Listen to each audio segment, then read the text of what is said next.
Hey, I'm Jamey from Stillmeyer Games, and today I'm going to talk about my favorite mechanism in the trick-taking game, inflation. I'll show you what inflation looks like right over here. There you go. So this is what a normal hand of inflation looks like and what your cards look like on the table in the game. It's a trick-taking game. It's a must-follow number game, which is an interesting twist. So if I lead with a 6, if someone else has a 6, they must play that 6. Most trick-taking games have a follow suit mechanism if they have a follow mechanism. But instead of suits, you have to follow the number in this game, which is a little interesting twist. To add to that twist, the number of cards in the game for each number is equal to that number. So there are 6 cards with the number 6 on them. There are 7 cards with the number 7 on them. There's only 1 card with the number 1 on it.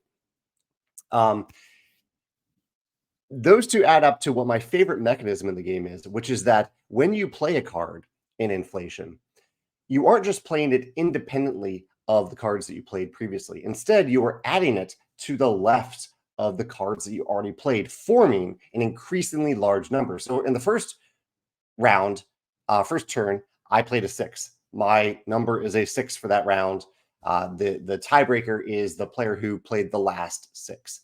Hopefully I have that right. It's either that or the first 6, one of the two.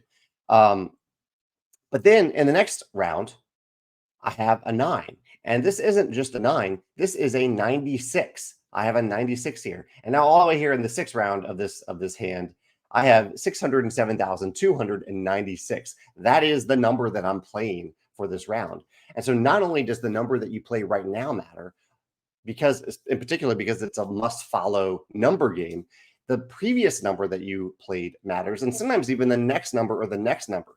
So in this example, I played a 6. Say everybody had played a 6 here. Everyone has 600,000 something.